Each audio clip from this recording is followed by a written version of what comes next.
couple weeks ago. I didn't see the main press reporting that one. So not everything I do is gossip or bedroom. To the contrary, I think that's just an easy label to dismiss me and to dismiss the new medium. But I'm excited about the launch of this internet medium, and again, the freedom of the press belongs to anyone who owns one. Tonight, the Drudge Report and INFOWARS are once again in the crosshairs as the U.S. government seeks to regulate conservative media via election laws. Jones is the wildly popular conspiracy theorist whose stories often make their way from his website INFOWARS, where on any day you can find headlines about vaccines, mass fluoridation, and the 9/11 cover-up, into the so-called mainstream GOP establishment. Alex Jones was a champion of Cliven Bundy from the very beginning. Because he's saying he'll do whatever he has to not be, have his grazing rights stolen by these pirates. Drudge elevated the story, and it made its way onto Fox News' airwaves. Next thing you know, so-called mainstream Republicans are calling people like this patriots.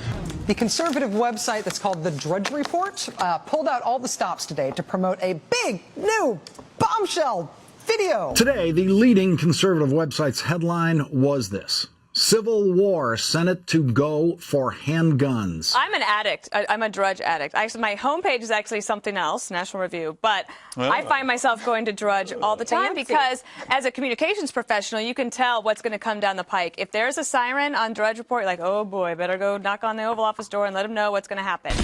Walkergate. Yes, we're calling it that. It's the latest Hillary conspiracy theory that set the internet ablaze after the Drudge Report questioned whether Clinton was using a walker in this People magazine cover photo. Well, internet pioneer Matt Drudge created a firestorm over the weekend, tweeting, "Just paid the Obamacare penalty for not getting covered. I'm calling it a liberty tax." But a White House representative firing back, tweeting, "Flat lie, no fee for previous years." Scary how much influence he once had. And then the White House shot back and said, made some cheap shot about, oh, he used to be relevant. Are you kidding me? Matt Drudge used to be relevant? Let me give you the numbers. In 1 month, go on the website, almost 810 million unique views on the Drudge Report. I guess that a nice Twitter fight between the White House and Matt Drudge. People had suggested I start a mailing list.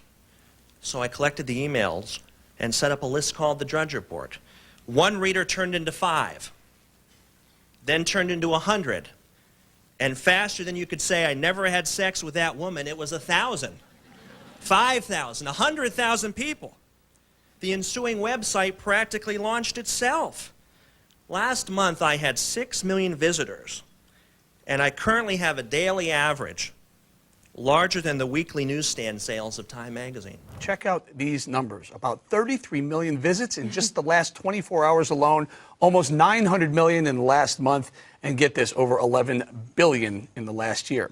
Some people love him, some people hate him, and the White House may fear him because they can't control him. Anyone, for any reason, can launch a website. Little to no money, internet connection, local phone. The modem lets you cover the world. The modem lets you read what's happening if there's an earthquake in Alaska seconds after it happens. I think that's fun and dramatic, for free, by a medium that was built by taxpayer money. So perfectly realized. And again, let the future begin. Any way you look at it, Matt Drudge is now a global icon. Not just here in the United States, but worldwide. He is an example of independent, true media challenging the Goliath state-run systems. Matt Drudge is a visionary and a futurist, and I admire him because he's a folk hero. He's a grassroots person who was able to basically leverage his instinct for the pulse of the people and change the way the world sees news and information. And he's also had the courage to not just carry Infowars.com stories, but countless other grassroots media stories and really change the narrative towards one that is more based on reality and empowering the people and liberty. Matt Drudge is classic Americana, and he's a great example, not just to our generation, but future generations to come. And when the history books are written on the info wars and the media wars of the 20th and 21st century, Matt Drudge's name will be right there at the center.